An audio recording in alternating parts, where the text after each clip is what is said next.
Have you ever heard of a book that nobody on Earth can read? A book that stumped the world's greatest minds for over 600 years? Codebreakers, linguists, supercomputers, they've all tried, and they've all failed. Well, today, we're diving into the story of that book, the Voynich Manuscript.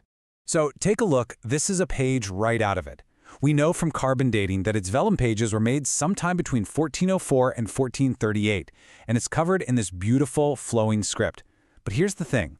That script, which people have nicknamed Voynichese, doesn't match any language we know of. Not a single word has ever been translated. So what in the world is this thing? Is it a forgotten encyclopedia? Maybe an alchemist's secret diary? Or is it something else entirely? That's the question, isn't it? It's the puzzle that has captivated and frustrated everyone who's ever laid eyes on it. All right, so to even begin to unravel this mystery, we have to look at the object itself, because its physical makeup is just as strange as the writing inside. Okay, so what we have is about 240 pages, and they are absolutely filled with these bizarre hand-drawn illustrations. The whole book seems to be broken up into sections. You've got these fantastical plants that don't seem to exist anywhere in nature. Then there are these incredibly detailed astrological charts, weird scenes with nude figures in these strange bathing setups, and pages that look almost like recipes for old-timey medicines. It really is like an encyclopedia from another world. And this is where it gets really weird. Take the botanical drawings. The plants feel familiar, but they're all slightly off. So for example, this drawing here on the left, it looks a lot like a wild pansy, right? Like the real one next to it, but look closely. The biggest petal is at the top of the flower. In a real pansy, it's always at the bottom. Little details like that make you wonder, was the artist drawing from a fuzzy memory or just making it all up? For centuries, this manuscript has basically been a challenge, a gauntlet thrown down to the smartest people in the world. And for centuries, the manuscript has won, every single time.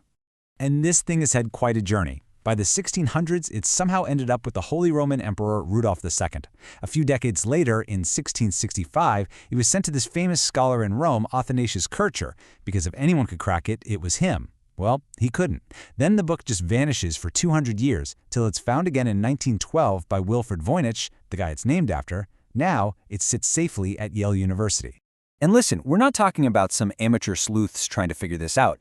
The best American and British codebreakers from World War I and World War II, the people who are literally breaking complex enemy codes to win wars, they took a shot at this book. The legendary cryptographer William Friedman and his team spent years on it and found absolutely nothing. Zip. So you might be thinking, well, maybe it's just random scribbles, right? But that's the kicker. It's not. Modern computers have analyzed the text, and it behaves just like a real language. You know how in English the word the appears all the time, but a word like anti-disestablishmentarianism is pretty rare? Well, this text has those same kinds of patterns. It's following rules. We just have no idea what the rules are. And that leads us to our first huge theory. What if the Voynich manuscript isn't a code at all? What if it's a real message, and we've just lost the key to understanding it? There are a few different ways this could shake out. One idea is that it's a known language, like an old form of Czech, but it's written in a totally made-up alphabet. Or maybe it's a language that's completely extinct now, like an ancient Native American dialect. Some even think it might be one of the first ever attempts to create an artificial language, centuries before things like Esperanto. And of course, there's always the chance it's a language we know, just hidden behind an impossibly difficult cipher.